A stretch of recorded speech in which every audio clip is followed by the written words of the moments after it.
Hey friends, welcome to the second to last of the Austin Ableton Workshop Series, presented by the Austin Ableton User Group. I'm your host, Alberto Chapa, Ableton Certified Trainer. It's been a great run of workshops so far, and I want to thank everybody who's joined in along the way and shared with us.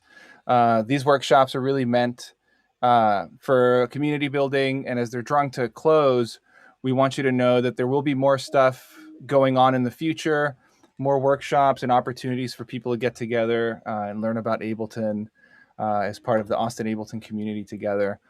So there's links in the description. If you have any ideas about presenting or if you've got any cool projects you're working on and you want to be part of the Ableton user group, fill in the form in the link in the description.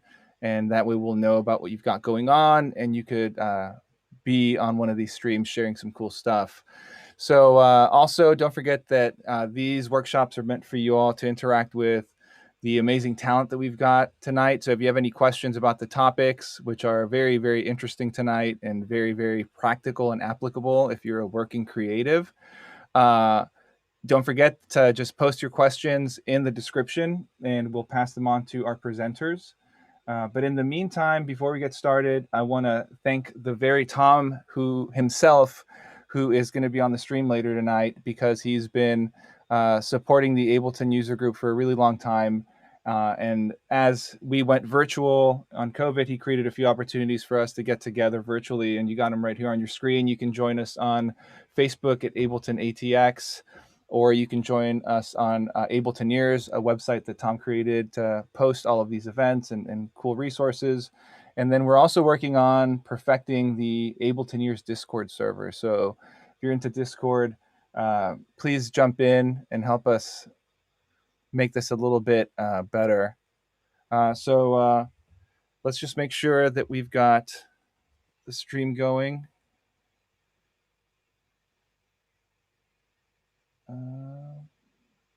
Yeah, cool.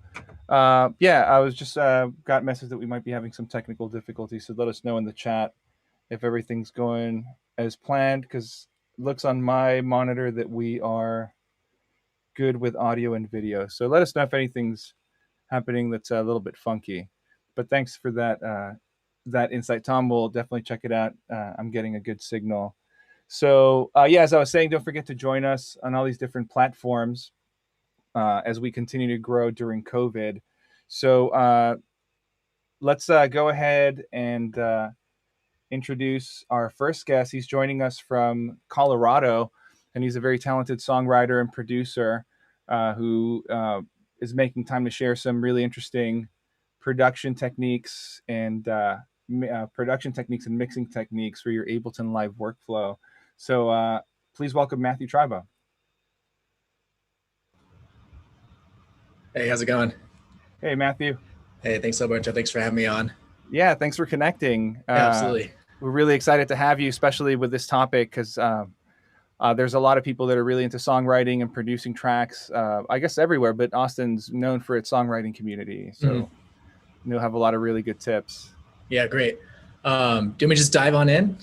Yeah, go ahead. The stream is yours. Okay. I'll be here if you need anything. Okay, I'm going to share my screen. And then let me know if we have any problems with listening to on the audio. Give that a quick test. Let's see. Okay. So I'm going to show you just a walkthrough of my template. Basically, I really like to focus on the just the flow of getting Ableton to work for you, to get out of your way, turn it into an instrument, and just let it serve the music. And I think a template really helps accomplish that. This one's already filled out with a song, but the main thing I have here is I have everything kind of organized in all of the subgroups that Ableton does, which is so convenient. I use this one here called Z Hold just to kind of collapse the whole song down, be able to minimize and zoom out and see everything in one picture, which I find really helpful. I put the Z in front of things. You'll see different things have Z's. That way when I print stems, I have an easy way to find those tracks that are just utilitarian kind of tracks, and you can get rid of those easily. And I find that there's a balance when you're working in songwriting to being organized and being messy and creative and just getting in your flow. And this main track, I actually think is really important to be able to just hide the whole song, especially if you got your kick and your bass balanced, don't go messing with that. We can just keep tweaking faders up and down and just like driving ourselves mad.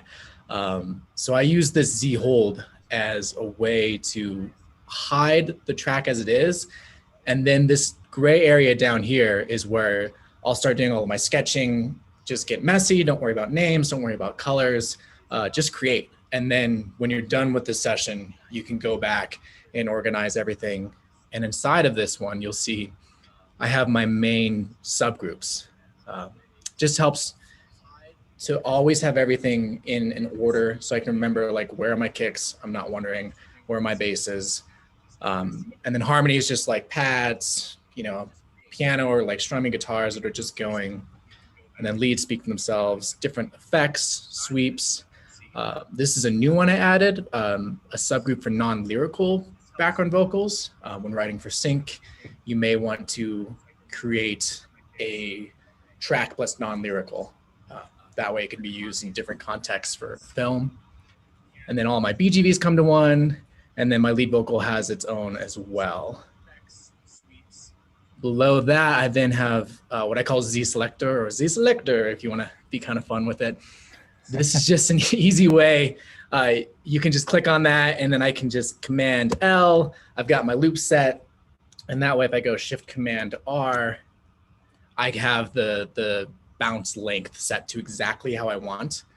And then that way I don't have to select or remember and adjust my loop. It's just a faster way for me. There's multiple ways to do it.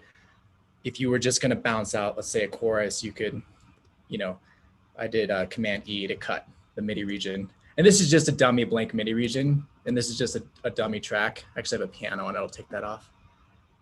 Where if you just highlight a region and hit Shift Command M, it creates a region, and then you can drag that out to the length of your track. And that way all of your bounces are the same length, and you can highlight sections, because sometimes when I'm working with an artist, I'll start with the chorus typically. That way I can just like send them, here's the chorus, what do you think? Let me know if we're going the right direction, and if this is silly and stupid, we'll scrap it and rework it and keep going. I find that track very helpful. And then I just have a simple master. I love the glue compressor that Ableton has. I'm using pretty subtle 2-bus compression, just like 4 dB, doing it wet and dry, so it's just barely kissing it. And then just using, a little bit of limiting. This is some waves, just giving a little bit of distortion, but it's pretty subtle. I keep it pretty simple. And the stock plugins that come with Ableton are phenomenal. The limiter is fantastic, especially in these days of Spotify, the loudness wars not being as intense. This limiter can really do a lot for you, and it's low latency. So it's very useful when you are trying to, create and let's see if you're streaming something to somebody, or just you're not running into latency playing keyboards or something like that. And then there's some cool stuff that I do with the returns. This is new. It's kind of complicated, but I found it's really helpful because I've just gotten a little tired of having to make stems, and stems can be really important, really helpful, because you don't know if you're going to be able to open up your session 5-10 years from now.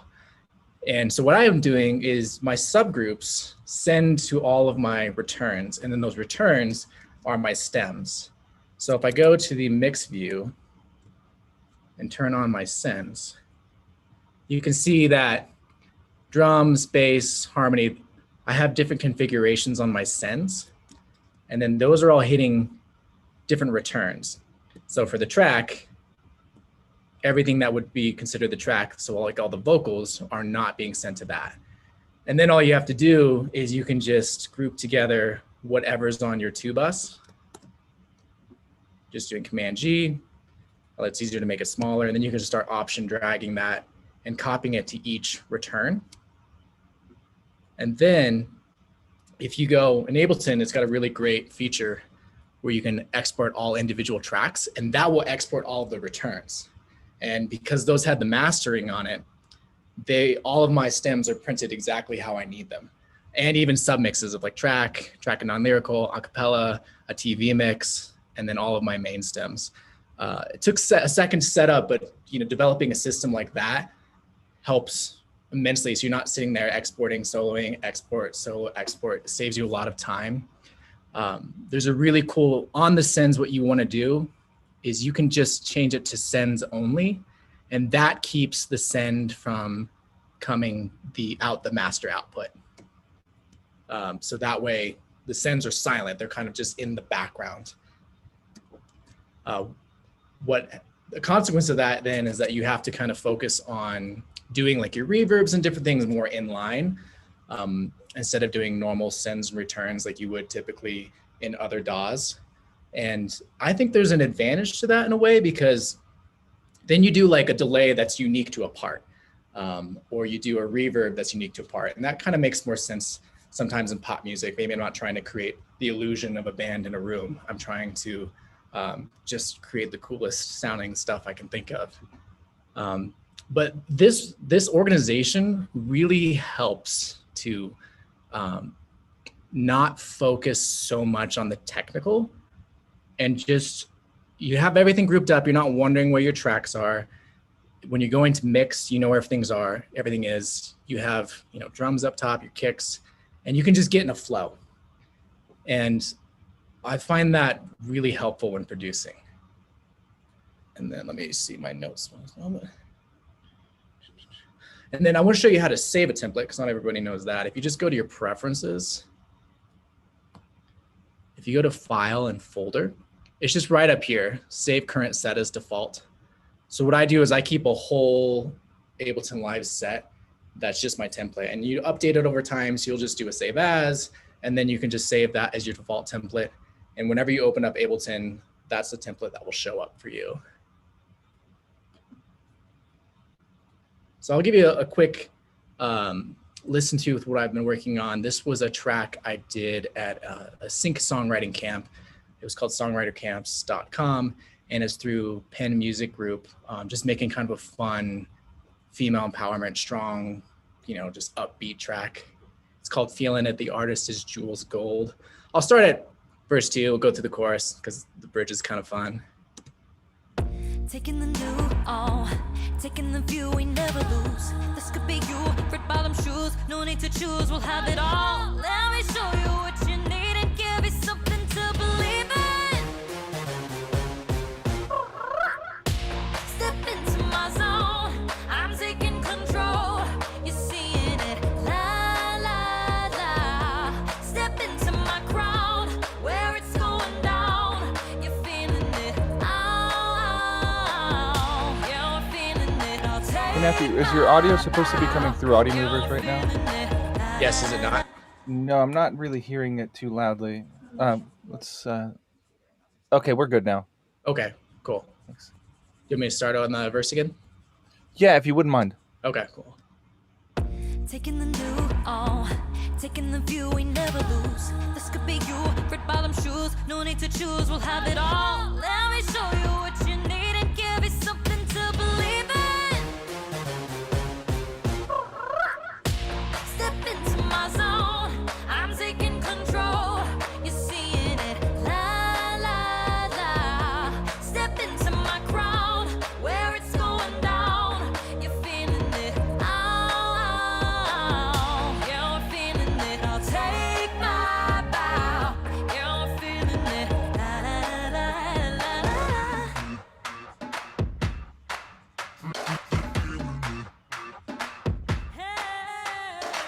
I've got this new type of hustle, show 'em a little muscle, call it stirring trouble. Did I mention I'm humble? I've got this new type of hustle, show 'em a little muscle, call it stirring trouble. Did I mention I'm humble?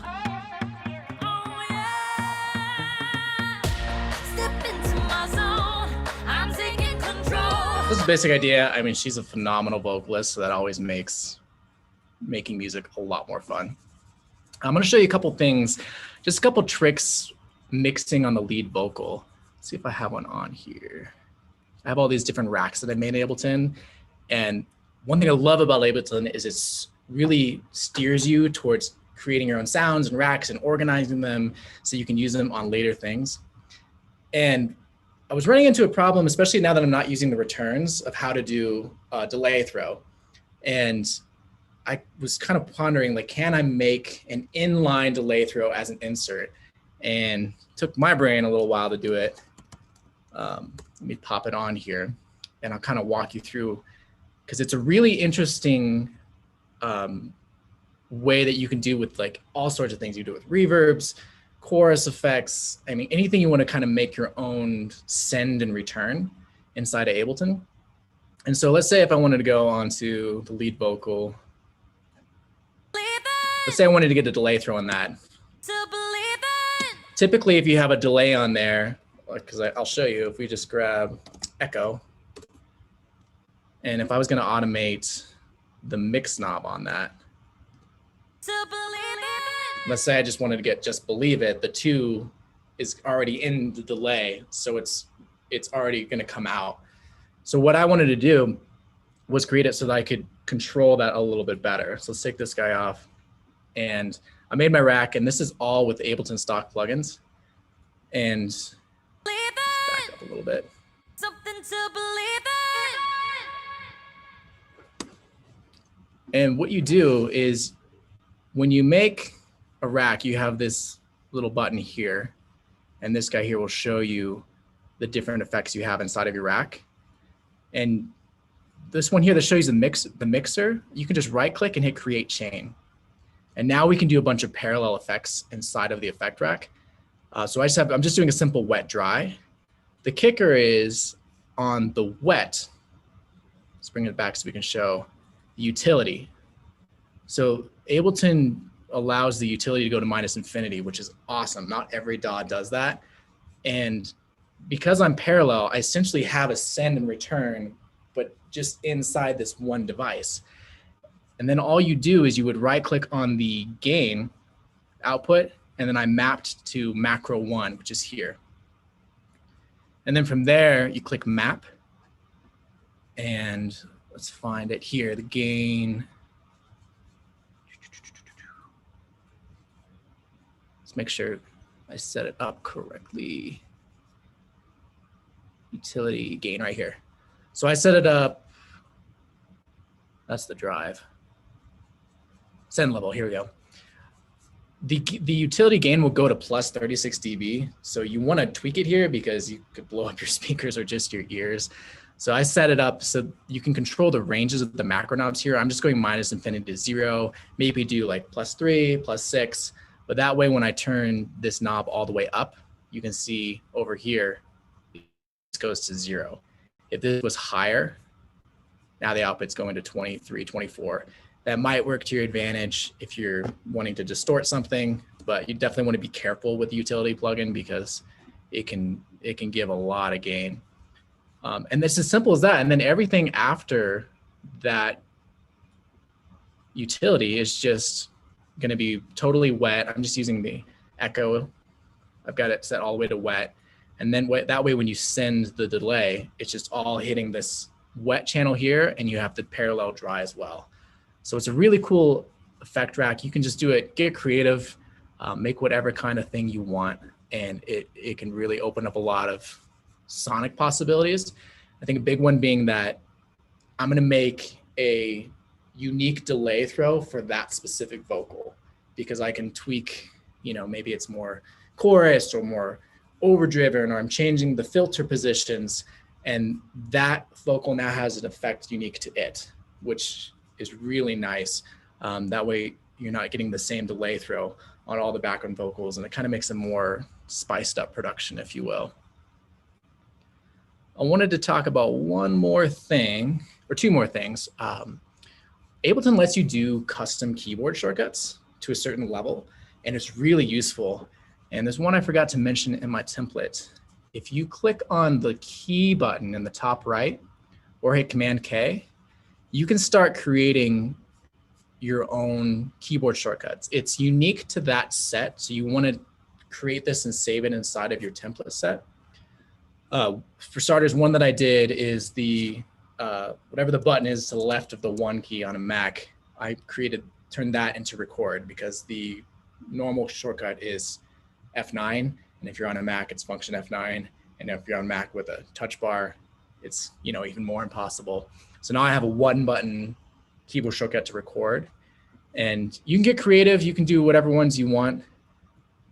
One that I think is really helpful, because I have my vocals bust down to different groups, you can actually assign keyboard shortcuts to mutes and to solos if you want. And you can do the same keyboard shortcut to multiple channels. So I have the @ sign or Shift-2 to the mutes of all of the vocals. And so when you're working on a track, it's really, really helpful to be able to just quickly, all the vocals are now muted, and you can focus on the track. It keeps you from getting tired of the song. That can definitely happen if you're working on something for hours and hours on end. And it just can save your sanity. And really helpful if you want to just make a quick bounce of a track to send to somebody, record vocals on top of, or anything like that. And then I wanted to show you, I have a Max for Live device that I made. I found myself needing to transpose sets a lot, and there was no way in Ableton that I could just globally change the MIDI, the transposition of the MIDI. And Max for Live is great because you can, if there's something that Ableton can't do, you have a good chance of finding a Max for Live device that can accomplish that task for you. So I have this, I'm not a super nerd on Max for Live. I have a basic understanding. There's some great videos on Ableton's website that can help guide you. That's what I followed. And then you can find other people's devices and kind of tear them apart and piece together your own. And that's what it did on this one. I call it Transpose All. It uses 2 devices, a send and receive.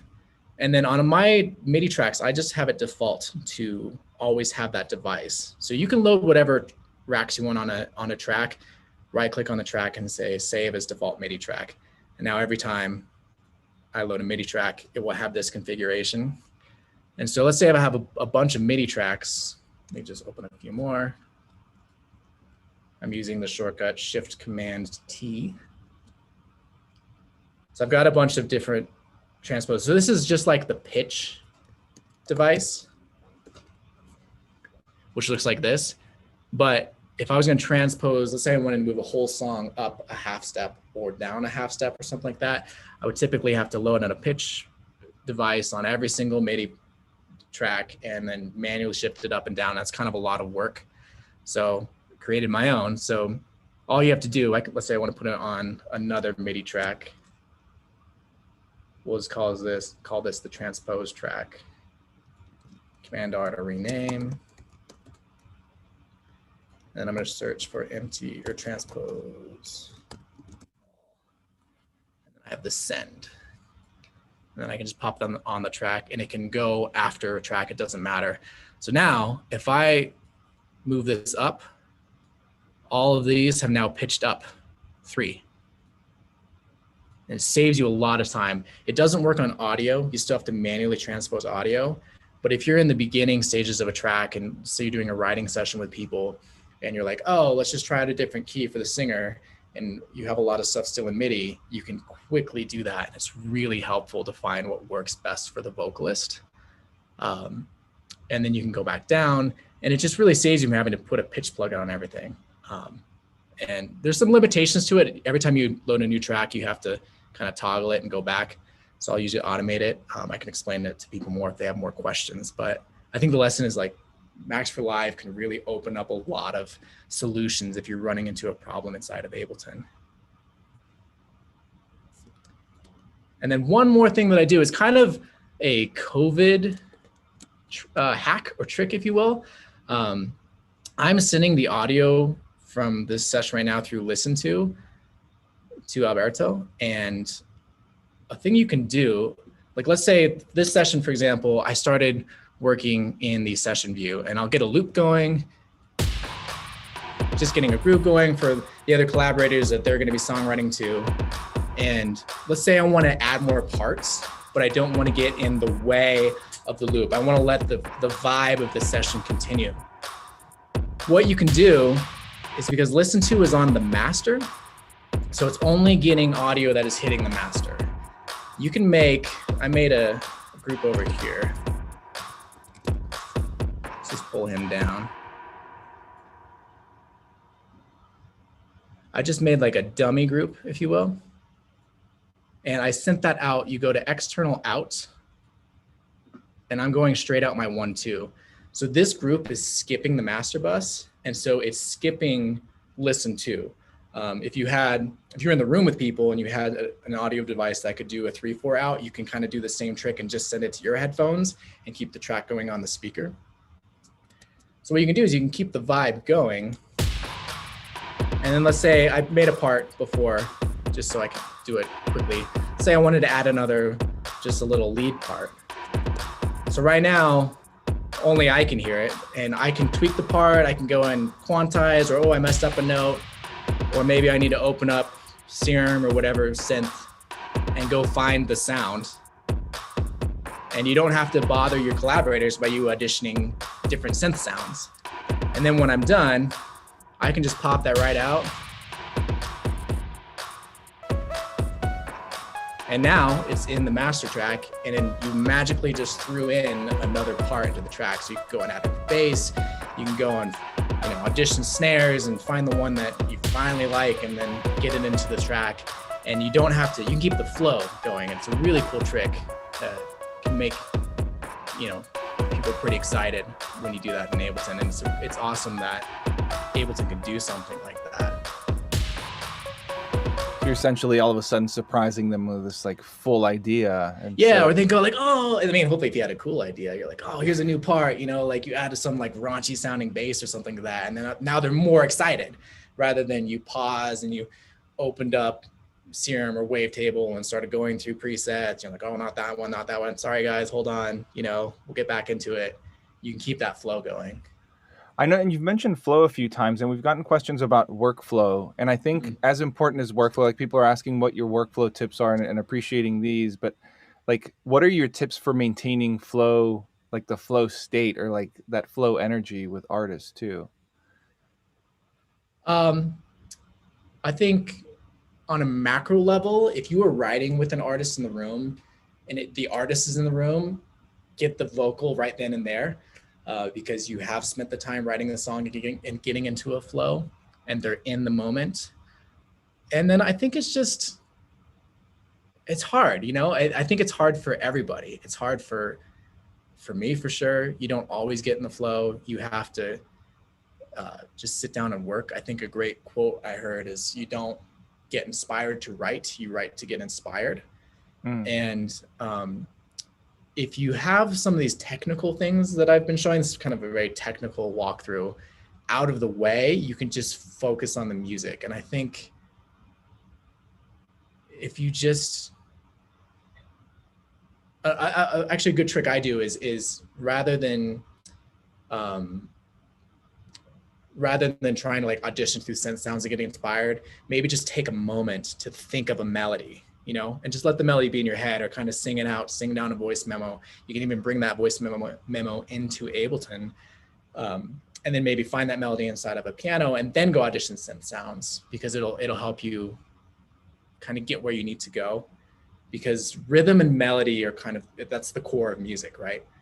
Not necessarily like the best pad in the world, if you will. And so I think not getting as stuck on sounds and focusing on the songwriting and arrangement can help that in a lot of ways. And that's a really good answer. I like that.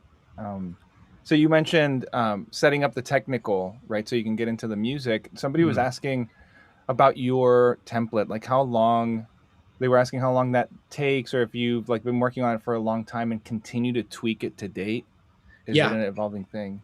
Yes, years, really, and I think it's important to make your own template, because you have your own needs.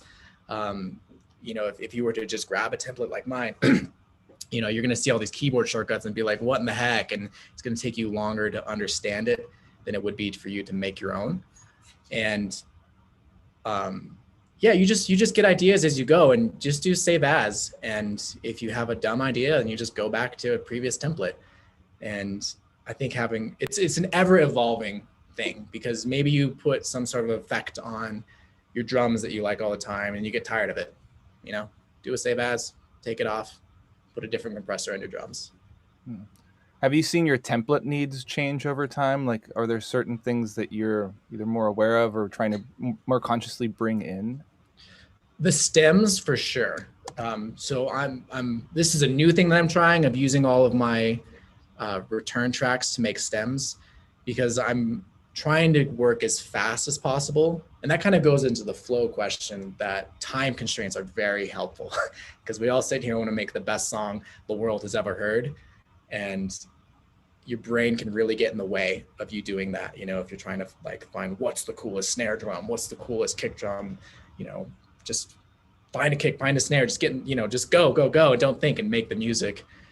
And so this decision to use the returns to make stems was part of that, of it can take me before an hour and a half, 2 hours to make stems for either a collaborator or a client. And, that's a lot of time just sitting there and rendering audio. So I wanted to find a solution that I can do it all in one go.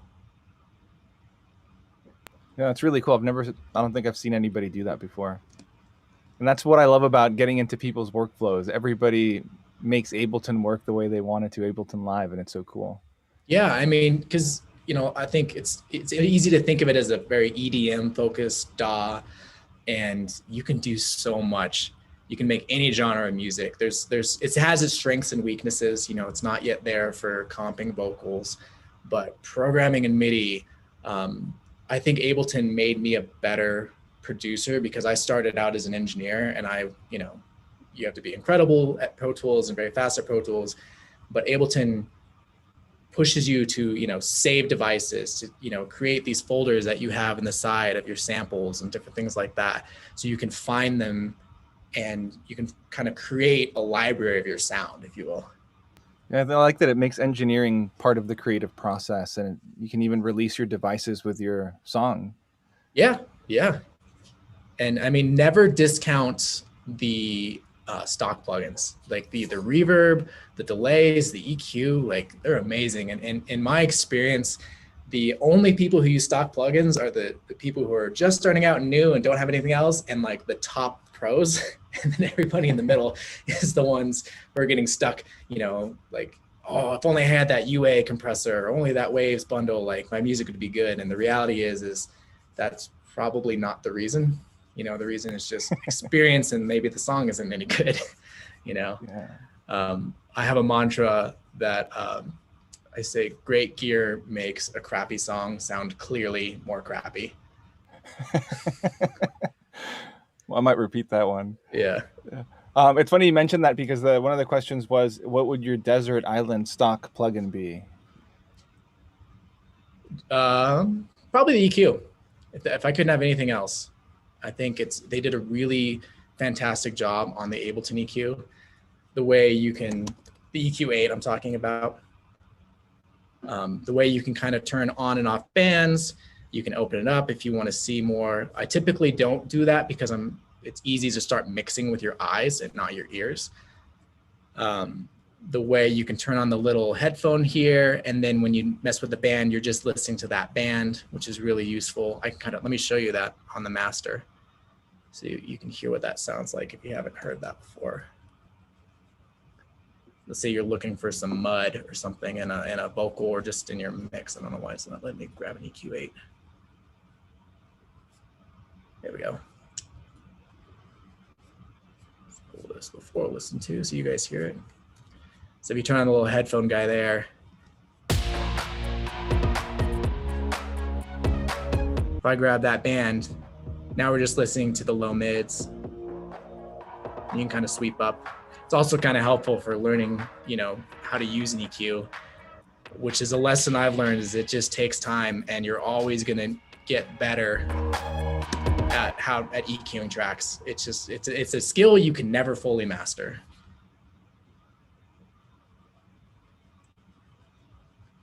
Yeah, I'm a big fan of EQ8, and it was a cool little test. I didn't know if the audio from the audition button on that band would come through audio movers or if it would go through your cue out, but it did come out of audio movers. Oh, yeah, I didn't even think about that. Yeah. Yeah, cool. Have you seen people when they do like vowel sounds with EQ8? You can make like vowel shapes and get all these cool like wah effects with vocal modulation. I have not. That sounds really interesting. Yeah, I'll see if I can find a link. There used to be a pack somebody made. I'll send it your way. Okay, cool. Yeah. I mean, that's probably something people automate. And one thing that's nice about EQ8 is there are other EQs that don't do this, so that you can automate it and it's not going to distort, like distortion in a bad way where they can cause like zipping noises. I know like Wave's Renaissance EQ, if you automate it, you can like hear the bands moving in a very unpleasant way. So, you could use this as, you could even skip having auto filter and you could be automating filter sweeps and different stuff like that in EQ8. And automation is your friend when mixing. When I first started out, I was, still trying to get a handle of the other basics, and you just kind of learn that volume automation and effect automation, sometimes EQ automation is what really helps take it to the next level. Do you automate like for a vocal? Do you automate before compressing? Yeah. So, there's always that question of like, do you EQ before you compress for EQ? There's no right way or wrong way to do it. I will typically do like high pass filters and stuff before I compress. Just do whatever sounds good at the end of the day. But what a compressor does, if you EQ before a compressor, it will, it kind of makes your changes smaller because the compressor is lowering the dynamic range. But so I'm using Vocal Writer on this, and that's basically just doing a bunch of volume automation into, let's see if I can find it. Oh, I didn't actually write out the automation, but I'm doing that into compression because the compressor is in kind of tame it. And oftentimes I will also get into a vocal and, let's say we look at this and this section seems to be a little louder. You can even just, I accidentally snipped it. Command E snips, do another Command E, and then you can grab the gain, and I might manually level out a section so that I'm controlling how the vocal hits the compressor, because you want to use the compressor for its energy and for its tone rather than control the dynamics of the performance. Whereas in a live situation, it's doing both more, but you have the luxury in a studio that you can go in and manually tweak individual sections like that. Or like, I know from experience, that's either a breath or an S sound. And if you want to just turn down an S manually, sometimes you have to do it manually. It takes time just grabbing it there and doing it that way. It's funny when you realize you can see waveforms and interpret them, right? Yeah, it just comes from a lot of like editing vocals and, using Melodyne and yeah. I've seen a lot of variations of this question, but basically tips for like the mindset of producer going into mixing or mixing engineer not being involved in the production session, if that makes sense. Like if you're the same person doing both. One trick I've been trying to use is use like not as good monitoring, like your speakers. Let's say you have speakers and you're just working on the kitchen table, or maybe you have a pair of headphones that you don't know really well. Sometimes using that while you're producing is really helpful because you can't mix, and that can help separate the process. Because that's a constant struggle, is sometimes when you get stuck on production, you'll start mixing and then you kind of take yourself out of the groove. So if you could even produce using your laptop speakers, because you can't make the mixing decisions at that point. And so you're gonna focus on arrangement. And I have found, production is a pyramid, and the foundation is the song, always the song. And then the vocalist performance of the song, if we're doing pop music, and then the arrangement, and then the mix. So if you're struggling with the mix, it's usually everything at the bottom. That's the problem. When you finally get a good song, they typically mix themselves pretty easily and even produce themselves pretty easily. So if you're getting stuck, sometimes it's helpful to just like take a step back and say, hey, maybe the arrangement of my drums is not there yet, and that's why the chorus isn't hitting. Or maybe, the top line melody is not great, and that's why it doesn't feel right. Man, that's great advice at the end. It is all about the song, and I love that approach, and I love it with what you said earlier about not fussing about the presets, but finding the melody maybe, and finding the groove, finding the tempo. So cool. Right. Well, Matthew, you've been really generous with your time. I don't want to keep you any longer, but thanks for sharing so much of your knowledge and experience with the group. It's been really cool having you. Yeah. Well, thank you for having me, and thank you for putting this together. Absolutely. Hope to have you back sometime soon, and stay safe out there. All right. Thank you. Bye. Bye.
side by side.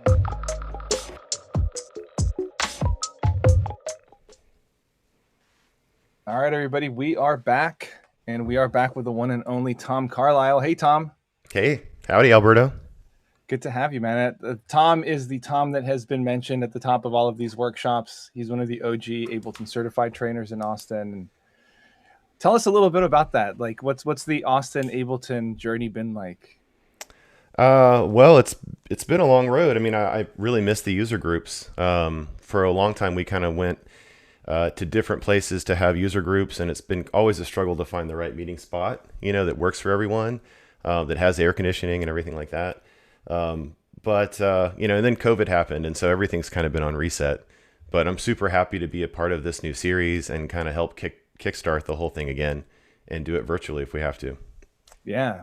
And if we might have to, because it's like, as you said, venues, my mind went to, oh crap, all the venues are closing down too. Yeah. Unfortunately. So I'm really happy that you've been able to like keep a lot of this stuff alive with that Discord and Abletoneers. And luckily we've had the Facebook group that's, do you happen to, like, how many people are on that? Because that's a pretty strong community. It's been going on for a while. I think we have over 1,000 something, maybe 1,300 users Nice. on the Austin group. Yeah, a lot of people on there. Yeah, shout out to all the people. And I know there's people that have been there for way, way longer than I have. So it's cool to be a part of the community. We should probably give Jimmy Allison a shout out as well, because he's been a pioneer of that group as well, and he's been training people in Austin for a long, long time. Yeah, was he the first Ableton certified trainer in town? I believe so. So. Actually, no. Actually, to be correct, there's another. Joseph Palo, I think, may have been certified before Jimmy Allison, if we go way back in time. Whoa, never heard of him. I don't think I've had the pleasure. He's on the West Coast now, but he's still. That makes sense. Yeah, and we lost Adam. So if Adam ever watches, hey Adam, he moved to Montana.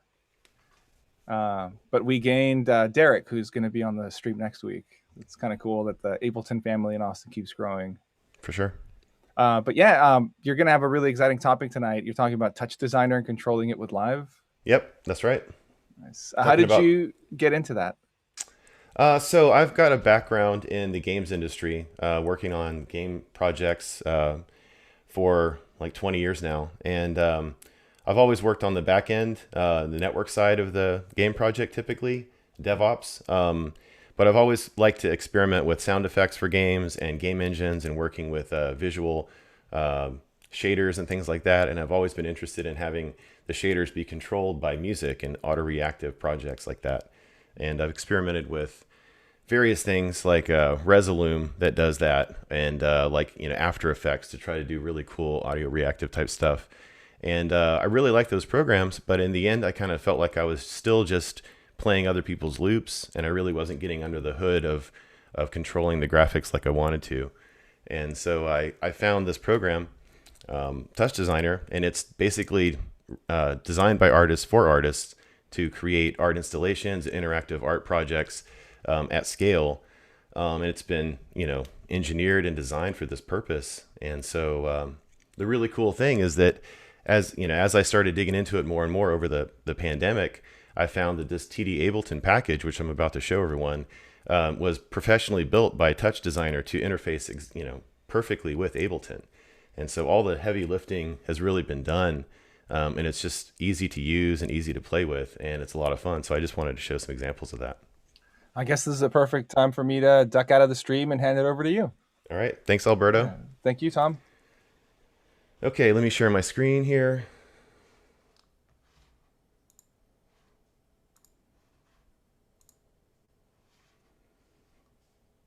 Okay, you guys should see a TouchDesigner background here. This is one of the projects I'm going to be explaining in detail, but this is kind of a really cool visual landscape of things that are, this is a displacement feedback loop going on here. And I'll get into this project a little bit more later, but I just kind of wanted to show what a TouchDesigner project kind of looks like. It's very node-based, similar to Max for Live. You have these components that all interact with each other, and you can see the data flowing between the nodes. You can kind of connect the output on the right to the input on the left of these nodes, and arrange it however you like, whatever makes sense to your brain. And let's see. It's the idea is that basically these purple boxes are texture operators that operate on textures, and the green boxes are channel operators that operate on channel data. And so the idea is that you start your network on the, wherever you want, top or on the left or whatever, and connect your nodes up and basically feed in either texture data or pull out channel data and use it to control the texture inputs and things like that. So it's really fun. It's really fun. So let's see, I can show you just really quick this slope parameter. I can hit P and go into the parameters for that and control the strength here, and add a bunch of this like really cool liquidy looking noise, or kind of take down the strength and just kind of make it more, more subdued. And so that right there would be a really cool parameter to control with audio. And that's the kind of thing I'm talking about, is how to link this up with your Ableton set. And to do that, to start out with from scratch, I'm going to go ahead and let's see. Easiest way to do this would be to zoom out of this project that I'm working in. TouchDesigner has this really cool zoom in and out feature, but you can zoom all the way out and kind of look at your whole project here. And if you were going to add add support for TouchDesigner to an Ableton project straight out of the gate, let's start that. Let's see. So I'm opening up my empty session here. This is an empty Ableton project with nothing on the master bus here. And to wire up an empty Ableton project, you have to go back into TouchDesigner and open up this palette over here, which is a lot like the Ableton browser. And it gives you a lot of the stuff that they've pre-canned for you to use. And one of the things is TD Ableton right here. So open that up and then drag this package into your set, and it looks like this once you drag it in. And you can zoom into this TD Ableton package and see what it does. And it's basically a Python interface to the Ableton live object model. So remote scripts that run in live operate on the live object model to do things in Ableton that the stock plugins aren't there to do, or to get under the hood of Ableton itself. And so that's what all these different components are pre-designed TouchDesigner components that interface through the live object model package interface to the set, and they'll pull down either track information, device parameter automation, another parameter device here that can go into multiple chains and devices and like drill down into 4 different levels of racks and get at devices there. You can pull MIDI track information, level information. You can analyze the level and do different things for different EQ levels. You can detect if it's hitting in the low range or hitting in the high range. And mapping. You can access racks here, and then mapping is also another cool thing to be able to map to devices. So this package allows you to do bidirectional control of Ableton and TouchDesigner. So TouchDesigner can control Ableton. If you want to have things going on that TouchDesigner is detecting and control an Ableton set, you can do that, or you can have Ableton's timing information control the TouchDesigner set. So it's really powerful. And the way that you let's see, so that to actually enable it in the project, you go into the, let's see, TD Ableton project here, the component actually. And here you see it maps to what it detects to be your Live 10 Suite installation folder, the location of your remote script folder and preferences folder. And all you have to do is make sure that this is correct for your installation of Ableton. It usually detects it correctly. And then just say install. This little pulse button is TouchDesigner's way of instantiating something or trying to set it up. So hitting pulse right here will attempt to go out to the live project and install the correct device on the master track. Okay, so it's confirming you're going to install it. So now if you go over to Ableton, you should see it show up here. Oh, okay, I'm sorry. Installing this here isn't installing it into the project. It's installing it into your actual MIDI scripts folder. So this is what copies the MIDI remote script into Ableton Live for the first time.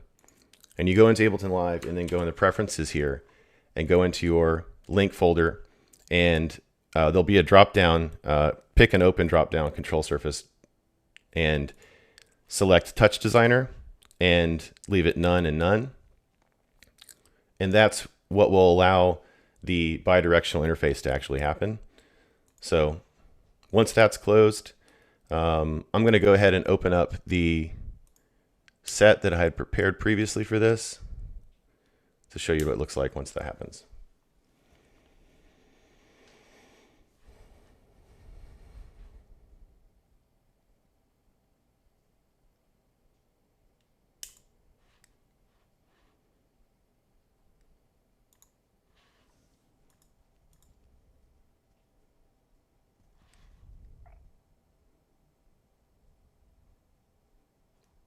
This is weird.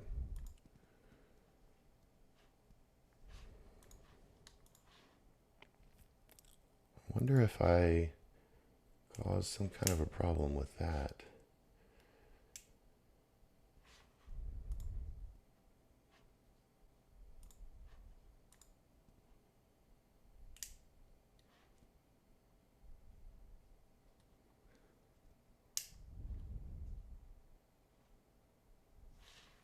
Okay, just a second. I'm trying to get this working here. Sorry.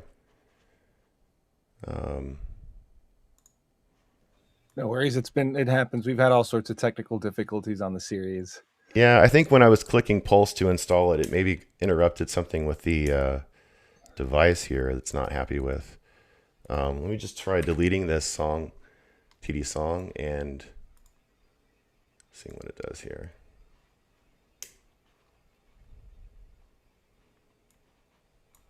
Go back into this.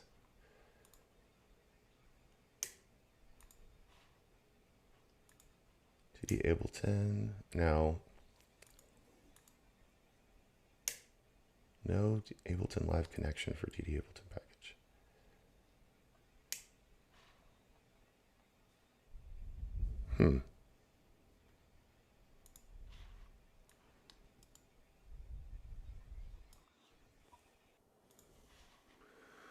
Okay, let's see.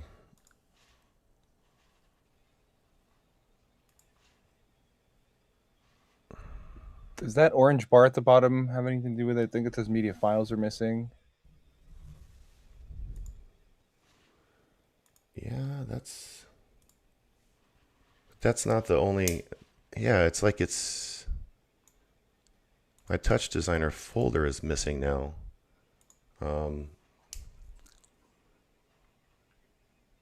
Which is strange. I think it did get reinstalled somehow.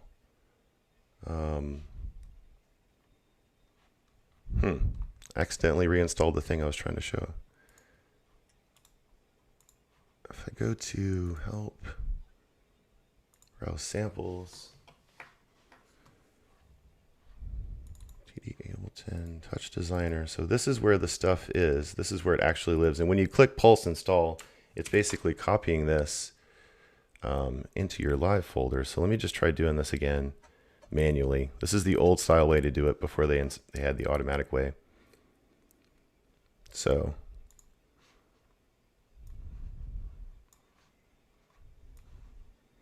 I'm dragging this over here.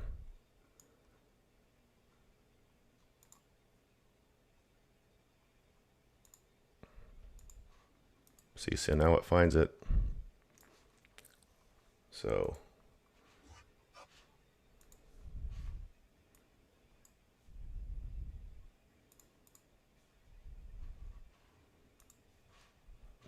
this still needs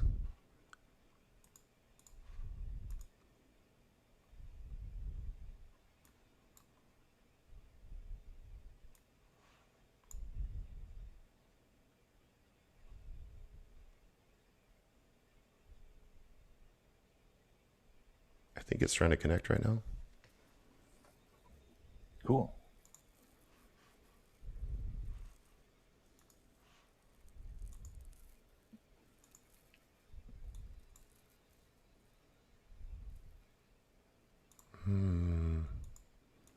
would a restart of either of the apps?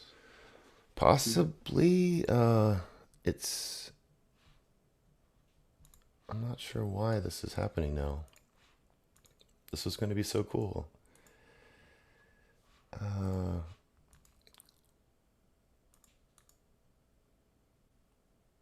No Ableton Live connection for. It's lost its connection. It's lost its Python connection. Right as I was talking about that, it lost it.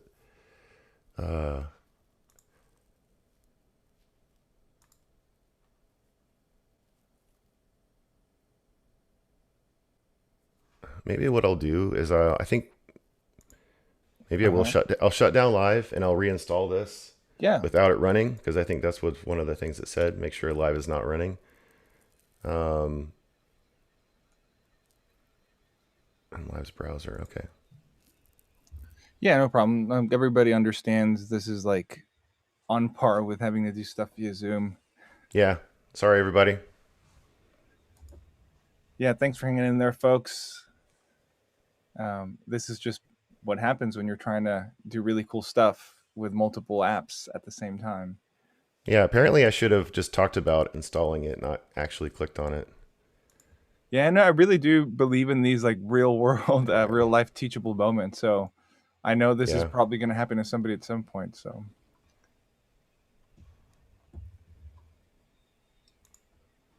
Okay. I think we're okay now. It looked like it installed properly, so back to hopefully we're off to the races.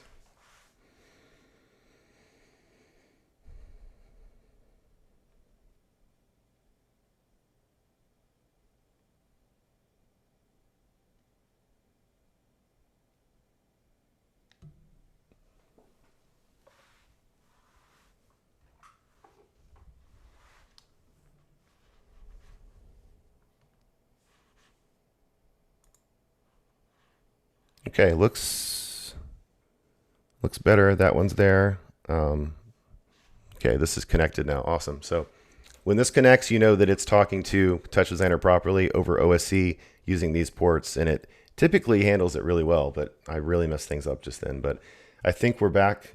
We're back. So that's what the install pulse does, is basically sets this up so it automatically installs this TD Song Max for Live device on your master bus that does all the cross communication.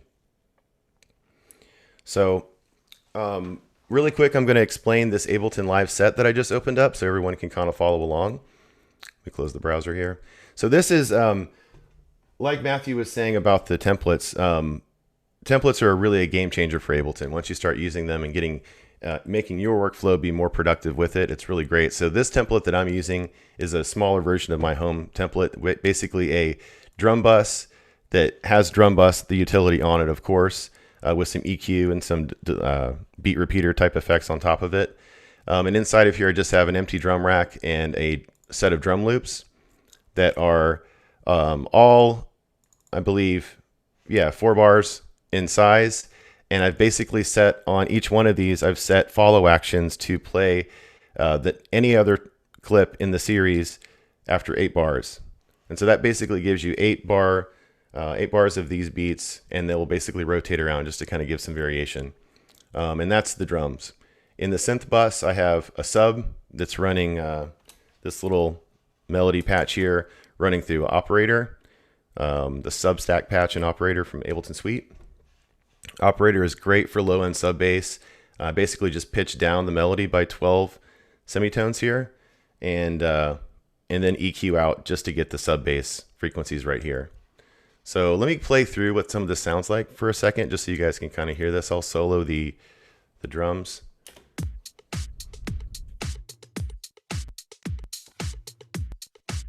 So you see the follow actions are going to jump to the other clip.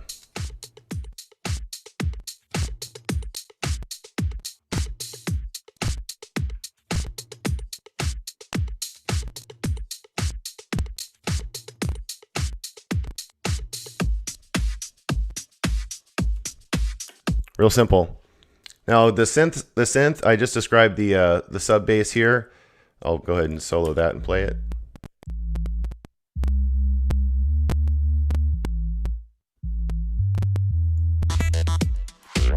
Now the Serum patch here is the same melody. Let's see. I created this little melody, then I just copied it over to the Serum channel as well, so they're both playing the same notes. And I put both of these two synths into the synth bus, and I trigger them both at the same time using the group trigger right here, so I can play them.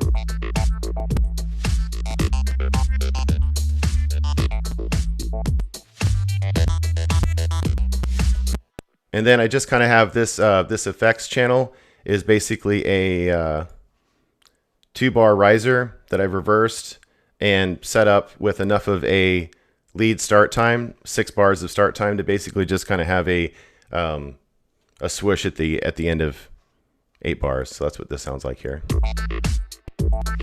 It just kind of helps with the transition to the next drum clip.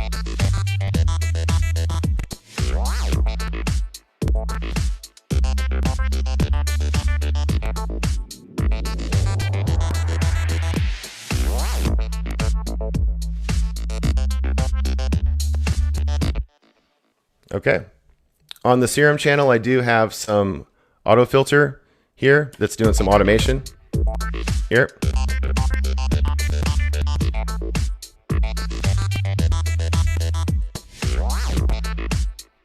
That little sound actually wasn't a pitch envelope change. That was actually changing the gate right here of the arpeggiator that made it kind of sound like wow.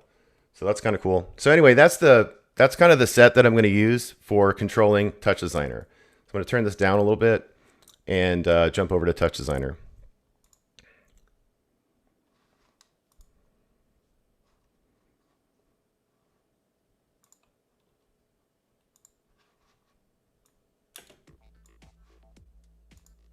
So, I'm not sure if you can hear that or not. It should be pretty faint, but it's just going to give us kind of some background music. And now, once I started that playing, you can see inside of this TD Ableton package, this Ableton song component has a lot of information already pumping through it, where it's tracking the song tempo, 110 BPM, if the song's playing, how many bars have elapsed, the beat that it's on, the subdivisions of the song that it's playing, I'm not sure what ticks are tracking, overall song time, and loop start, loop end. Pretty good stuff in the standard Ableton song component. And I will say that most of what you can do a lot of graphics control just based off of simple channel data chop coming off of this one right here. And all you would need to do is basically, if you wanted to do something more in depth with a parameter or look at MIDI information or whatever, all you have to do is just copy Command C this component back out like this, and then go into whatever you're trying to control. This is my first project here, and you could just paste it, Command V, back in here, and now you can get at this information this way. And basically you would, for this particular one, the parameter chop, you have to go over here and select what channel you want to actually listen to. So I'll say Serum, pick what device, auto filter, and so I think you have to pulse it. No.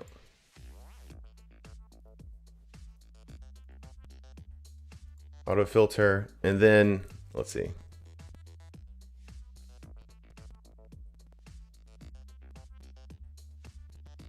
Volume not found. Huh. Oh no. I have some other ones here that these are the Ableton parameters here that click on this and it's going to Serum auto filter, and you can see this one is seeing all the information from the auto filter device. So the one that the main thing I changed was really just this frequency value. You can see it's tracking the Ableton auto filter here. And if the data that it's getting isn't in the right range, this can sometimes be in MIDI range of 0 to 127 or something, and that may not be the right range for what you're trying to do. Sometimes you need negative numbers, or you need it to be a much higher scale or whatever. So it's real easy in TouchDesigner to select that chop data that you want. These are all different chops here. So you have a select chop. You can basically middle click on that and go to select and drop it like that. And in the select chop, you basically just select what channel name you're looking for. So you just type that in from here, and you can rename it if you want to cutoff, and it basically just grabs that one channel of data from the device. And then after that, if you need to reformat or rearrange that, then you basically set up a math chop right after that will take it the range of 64 to 127, because that was mostly above the mid-range of that auto filter. And I can change that range to anything I want to. That makes it easier to apply. You can go negative numbers, or start at arbitrary range points and just reformat it. And I think that's a really cool thing that TouchDesigner does, is allow you to just play with the channel data and manipulate it how you want to, and still kind of keep its integrity. So at this point now, this cutoff can be applied to anything we want. Let's see here. This isn't moving anymore. Oh, I think it stopped down here. There we go. So if we wanted to try to move something in our project with this math data now, we could pick, let's say, this slope parameter. This is the strength thing that we were looking at earlier. So we can go to this little button right here, which disables the viewer and allows you to map things. So then you can just drag this onto the strength, export the chop, and it basically is controlling it like the cutoff parameter.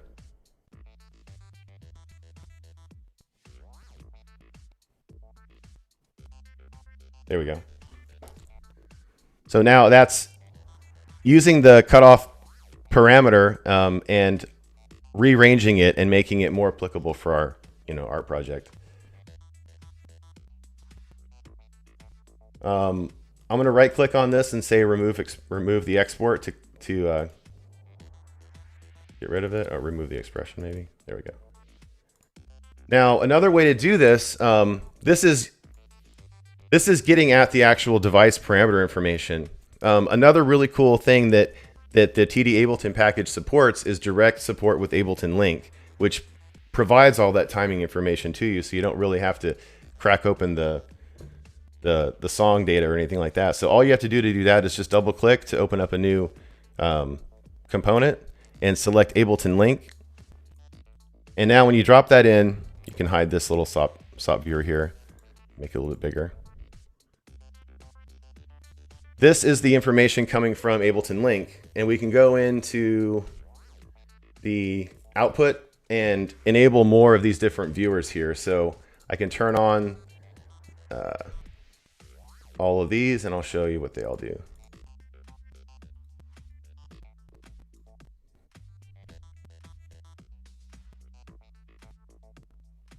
Okay, so these are all turned on.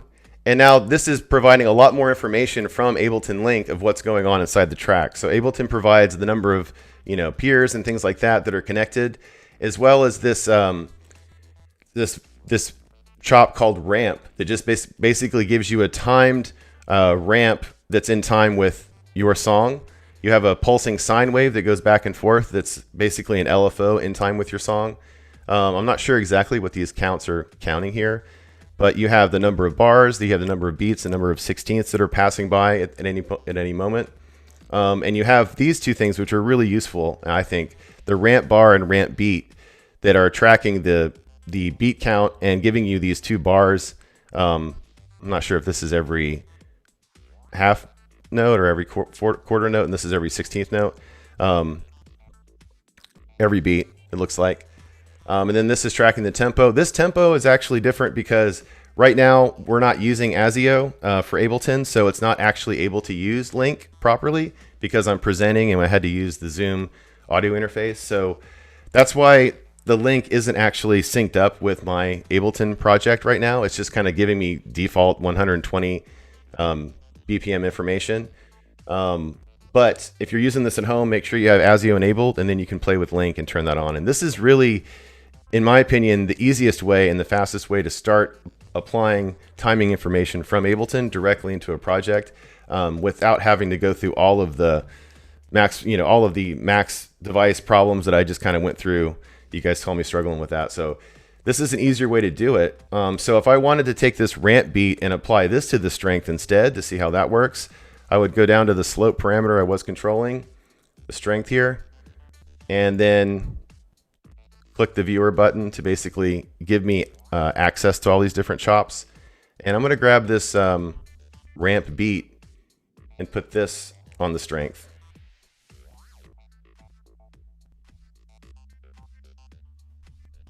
It's not going all the way up. Let me try.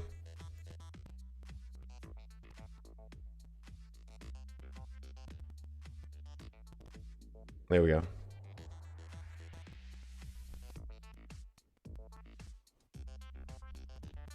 That's not going up and down like I wanted. Let's see here. Yeah, this is it. It's just not going high enough because, like I was explaining, this this strength field goes all the way up to 4, and this ramp beat is only going to 1. So we can do another thing here where we do a select.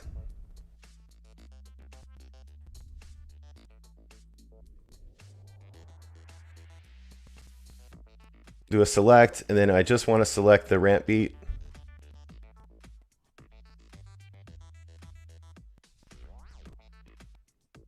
Ableton 2.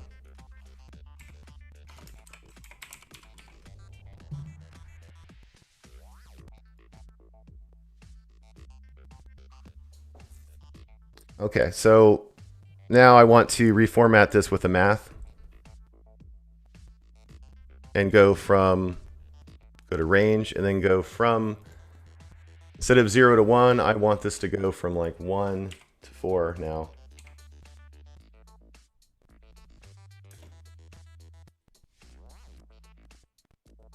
Okay, and now I want to remap this to my slope.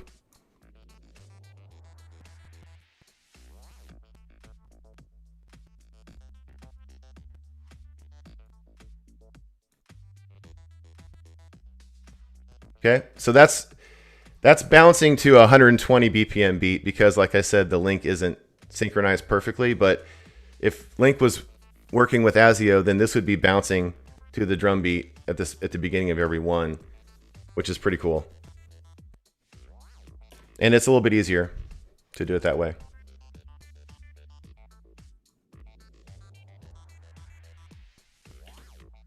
Okay, so I'm gonna back out of this project here by going just zooming out and show you another one of the I've got a few other projects I want to show you here. So this pattern one is basically the idea of using simple geometric patterns and kind of overlaying them together and drawing circles on top of a sphere kind of a thing.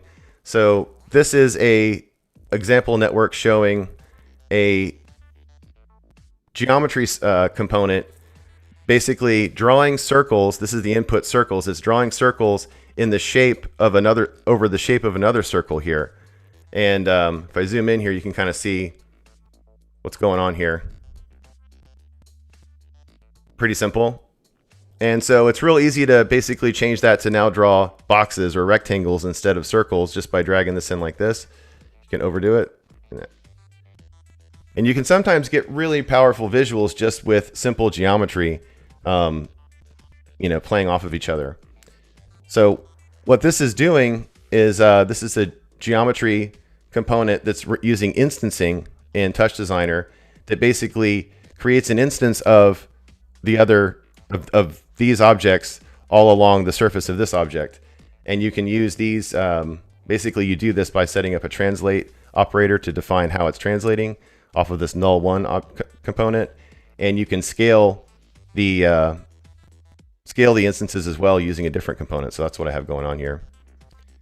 And so this is now it's drawing on a circle shape, but I can also make it draw on all the points of a sphere by dragging this over here. And so now you see it's drawing all these cubes on top of a sphere, and it looks like the sphere is also being translated over here, transformed. So I have this is the TouchDesigner way of kind of grabbing the seconds in time that are passing by as the timeline's running in TouchDesigner and applying you know, math or modifiers to that passing time as a way to rotate something constantly. So it's rotating in time.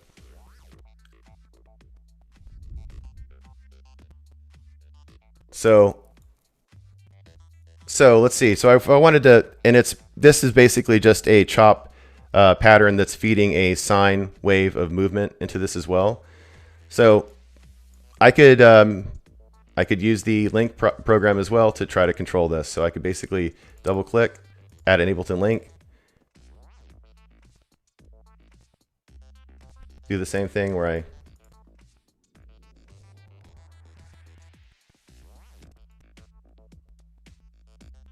and then take this ramp bar and apply it to something. So the transform. It's uniform scale, kind of bounces it in and out like that. So how about if I take this sine, which is kind of a nice LFO, and use that.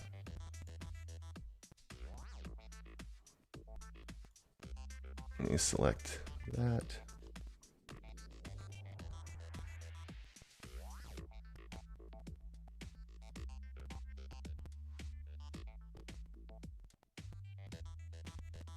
Okay, I think it's not the right scale again.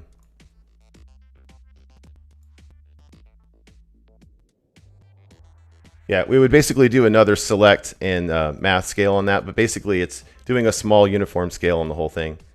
So you can get it bouncing to the beat and things like that, and sometimes that's all you really need to do.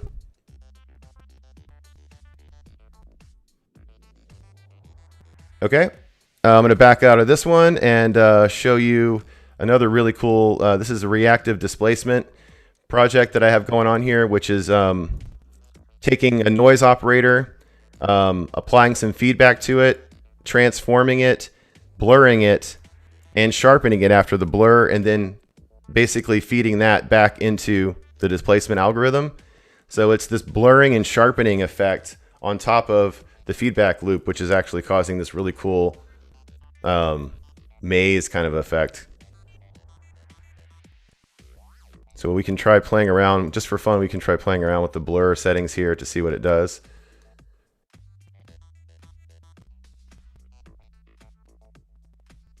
Makes it a lot more detailed, and then all the way out kind of makes it. So you just kind of have to find what you want to play with. So I have, looks like I already drug in a Ableton link thing here, and I already have the ramp selected. Not the ramp beat, just the regular ramp. And I have a math chop here that's converting its range from 0 to 1 to 1 to 32 to make it much bigger. And let's see here. This little arrow button right here is the bypass, so you can wire things in and then bypass it up if you don't want to see it anymore. But I'm going to go ahead and apply this to the filter size. So you uncheck the viewer so you can map it.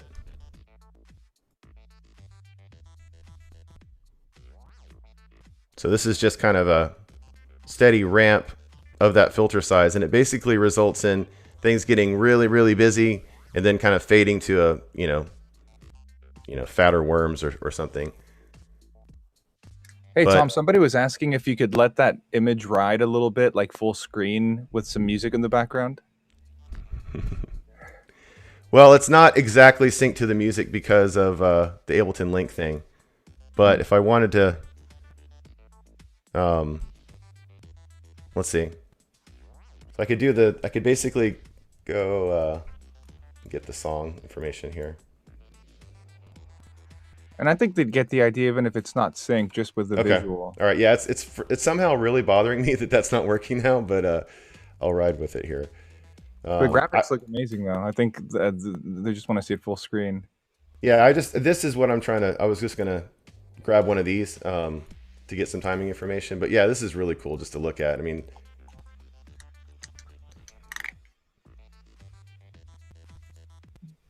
looks like a Keith Haring painting too. Yeah, you can get some really cool organic looking things just using regular displacement, reactive displacement. And it's made me kind of realize that that's what nature is doing. It's kind of this like feedback, loop at a very like cellular level of how things are like absorbing in chemical reactions and stuff in nature. And this is kind of like, it looks the same way because it's the same thing happening. It's pretty cool. So anyway, I was just going to, yeah, so it's animating now to it. And so sometimes less is more. You know, you don't want to go too crazy with it. All right, for the last, my last trick is going to be showing how it works with fractals, because TouchDesigner has built into this palette here. Let's see here, where is it? Tools, generators, and generators. And there's a whole bunch of different. There's 2 different fractal types, and you can do some pretty cool stuff with both of them. So in this one, I've basically just done the Mandelbrot set, and I pulled an Ableton link here to get at some information. I also have some device parameters that are grabbing the cutoff. What I think I'm going to do is select this, hit P to get the parameters, and then I can basically kind of show you how you can play with fractals, which is really cool. You can increment the levels of fractals, you can change the iterations. The power of is a really awesome thing here that basically lets you cycle through like the actual evolution of the fractal itself, which is just really cool. So straight away, I like to kind of take this, maybe I'll take the ramp bar, or maybe I'll take the sine wave here because it's nice and big going back and forth, and try that. Okay, it's not getting enough of the range.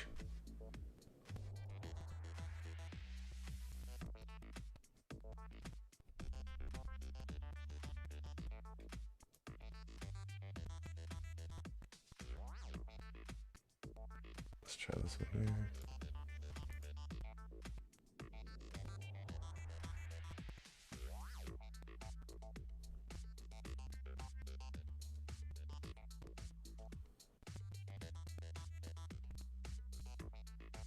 Yeah, so it looks like it's it needs more range as well.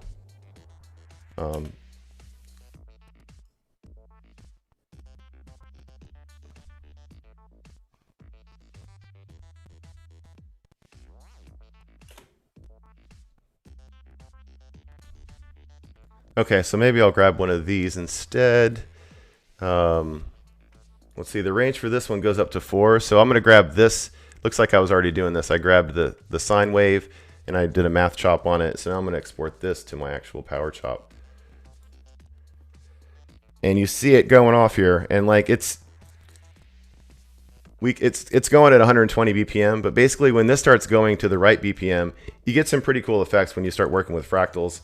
Going into the time of your music, and you also do some pretty cool zoom effects on top of it. So fractals are always cool to play with.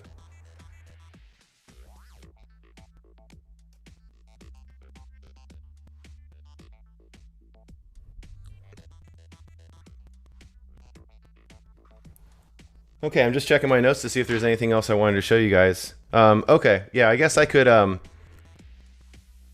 if there is time, I was going to try to fire up Resolume and show how you can actually do some pretty cool stuff with outputting TouchDesigner output through to Resolume as well. It's done basically with this siphon spout out right here. So basically you can just middle click on this, go to siphon spout out, and that creates this device, which basically adds a siphon sender to your system. You have to install the siphon stuff for Windows and the spout program for Mac as well, but this works with either one of them. And once that's running, you can basically fire up Resolume and it will see a spout or siphon channel that you can then run directly into Resolume if you want to do something like that. Let's do that really quick.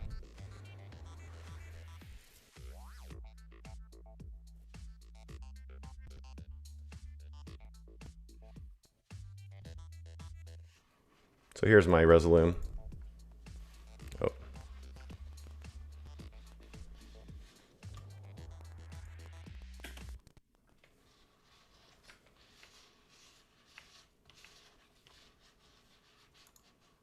Okay. Sorry. Window's way too big.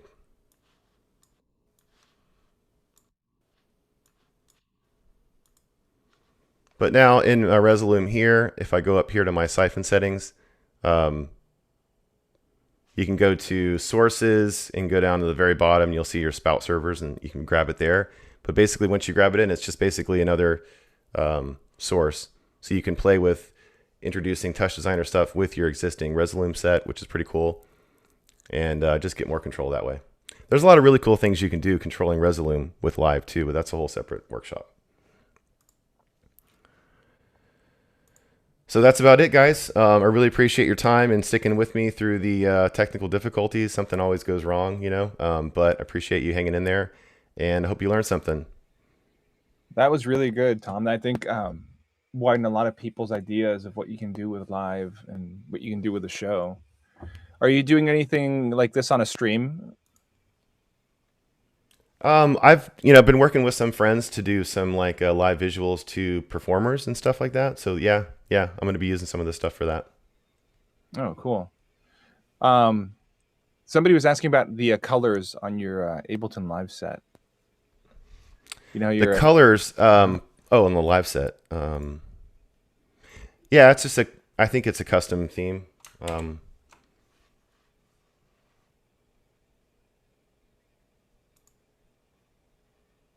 Yeah, this is the Fresh Mint Darker theme. You can find custom themes and drop them in your resources folder and pick them up that way. I like this one. Yeah, cool. It makes you like do a double take when you see a different skin sometimes. Yeah. Yeah, really cool. No, thanks for sharing a lot. And how would you recommend folks get into this if they were just about to start out? Yeah, so I would recommend downloading TouchDesigner. It's a free download, and it's free to use. At a certain resolution, they cap your resolution output, but that's the only thing they really cap. And the TD Ableton package has a great wiki that I can post in the chat, and it's a great place to go look and see the current notes on how everything works. Very cool. Well, thanks again, Tom, and thanks to everybody for watching us on the stream. That's all the time we have tonight. Join us next week for our final installment of this series, when we're going to have Cloud Chord, fellow Ableton certified trainer, and Sarah Landry, producer DJ. You won't want to miss it. Thanks a lot.